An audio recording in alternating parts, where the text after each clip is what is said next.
నమస్తే అండి, నేను Razak. Football player, one of the top player మెస్సీతో ఫోటో దిగాలంటే ఒక ఫోటోకి 10 లక్షల రూపాయలట. ఏంటో ఇలాంటివి చూసినప్పుడే నాకు అప్పుడు ఒక్కోసారి ఆశ్చర్యం వేస్తూ ఉంటుంది. ఒక్క ఫోటోకి 10 లక్షల రూపాయల? ఒక్క ఫోటోకి? మెస్సీతో ఫోటోకి 10 లక్షలు కేవలం 100 మందికి మాత్రమే అవకాశం. అంటే 100 మంది దిగితే కనుక దాదాపు 10 కోట్ల రూపాయలు అన్నట్టు. ఈ నెల 13వ తేదీన ది గో టూర్ కార్యక్రమంలో పాల్గొనేందుకు హైదరాబాద్ వస్తున్న మెస్సీ వాడంతటా వాడే వస్తున్నాడు. ఎవడు ఇన్వైట్ చేయట్లేదు అతగాడిని, ఎవడు ఇన్వైట్ చేయలా, వస్తున్నాడు. ఈ నెల 13వ తేదీన ది గో టూర్ కార్యక్రమంలో పాల్గొనేందుకు హైదరాబాదు వస్తున్న మెస్సీతో ఫలక్నామా ప్యాలెస్లో మీట్ అండ్ గ్రీట్ కార్యక్రమం ఏర్పాటు చేసినట్టు నిర్వాహకులు. సూపర్ రా నాయన, ఇలా ఫోటోలు పెట్టించి కూడా 10 లక్షల రూపాయలు అంటే మామూలుగా కాదు. మరి ఇంకా ఈ నేపథ్యంలో మెస్సీతో ఫోటో కావాలంటే 9.95 లక్షలు చెల్లించాలని చెప్పేసి 9,95,000 రూపాయలు చెల్లించాలంట. ప్లస్ జిఎస్టీ కూడా చెల్లించాలంట.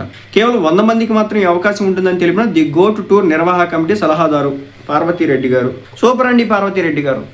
ఒక ఫోటోకి 10 లక్షల రూపాయల డబ్బులా చిల్ల పెంకులా? ఈ ఫోటోకి మళ్ళీ 100 మందికి అవకాశమా? దిగేవాళ్ళు ఉంటారా? అంత అవసరం ఉందంటారా? 10 లక్షల రూపాయలు. మా విరాట్ కోహ్లీ అయితే ఫ్రీగా ఎత్తాడు, ధోని అయితే ఫ్రీగా ఎత్తాడు, రోహిత్ శర్మ అయితే ఫ్రీగా ఎత్తాడు. ఇండియన్ క్రికెటర్సే బెస్ట్ అనిపిస్తుంది.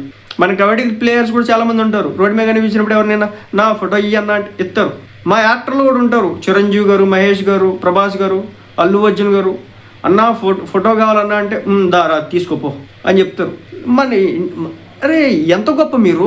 10 లక్షల రూపాయలు ఒక ఫోటో తీసుకోవడానికి వెళ్ళి అటు నిలబడి ఇటు ఫోటో తీసుకొని రావడానికి 10 లక్షల రూపాయల? 10 లక్షల రూపాయలు ఉంటే ఏం చేయొచ్చు తెలుసా? పల్లెల్లో 3 ఎకరాలు 3 సెంట్లు భూమి కొనుక్కోవచ్చు. 3 భూమి వస్తుందా? సెంటు 3 లక్షలు అనుకున్నా 9 సెంటుకి రిజిస్ట్రేషన్ దగ్గర 10 సెంటుకి 3 సెంటు భూమి వచ్చేసింది ఈజీగా.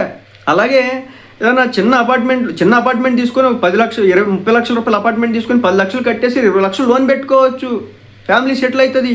ఒక్కడ ఫోటో వాడు కూడా మన దేశస్తుడు కాదు. మన దేశంలో ఆడతాడు మ్యాచ్లు అంటే మ్యాచ్లు కూడా ఆడు.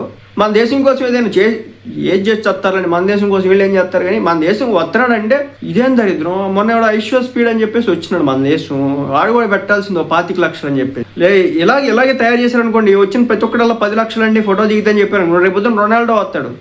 ఆ తర్వాత యుఎస్కి సంబంధించి ఆ డ్రగ్స్ గిగ్స్ అవి ఉన్నాడు కదా, రకరకాల పేర్లు అయితే ఉంటాయి అనమాట. ఆ బ్యాచ్ అంతా కూడా దిగిద్ది అనమాట. బాక్సర్లు, జాన్ సీనా వీళ్ళంతా కూడా రేపొద్దున 10 లక్షల రూపాయలు ఇండియన్స్ దగ్గర మేము తీసుకుంటే ఒక ఫోటో కన్నారనుకోండి అందరూ తడిగుడ్లు వేసుకోవాలన్నమాట. వీళ్ళు ఫోటోలు తగలపడ. మన దేశం ఇలాంటి వాళ్ళు రాకపోతేనే బెటర్ అనిపించింది నాకు అప్పుడప్పుడు. మన దేశానికి ఉట్టిపోయిన డబ్బులు దొబ్బుకెళ్తానుక 10 లక్షల రూపాయలు డబ్బులు దోచుకెళ్తానుక ఏం చేసినాడని ఒక ఫోటో దిగినందుకు 10 లక్షల రూపాయల ఆడబెట్టుకోవడానికి. ఆ 10 లక్షలు ఆ ఫోటో ఆడబెట్టుకోవడానికి, ఎవడికి చూపించుకోవడానికి ఈ 10 లక్షల రూపాయల ఫోటో. ఇట్లాంటివి చూస్తేనే నాకు ఎటకారపు మాటలు వచ్చేదన్నమాట. ఏదన్నా వస్తున్నాడు అభిమానంతో రండి చూడండి, ఏదో చేస్తున్నాడు, ఏదో మోటివేషన్ స్పీచ్ చెప్తాడంటే అదొక లెక్క. అదంట 100 మందికి అంట, దాంట్లో ఒక్కొక్కడికి 10 లక్షలు అంట, మొత్తం కలిపి దగ్గర ఒక 10 కోట్ల రూపాయలు అంట 100 మందికి కలిపి. ఇదిరా నాయన, ఇట్ట ఉంది సమాజం, ఇంత దరిద్రంగా ఉందన్నమాట.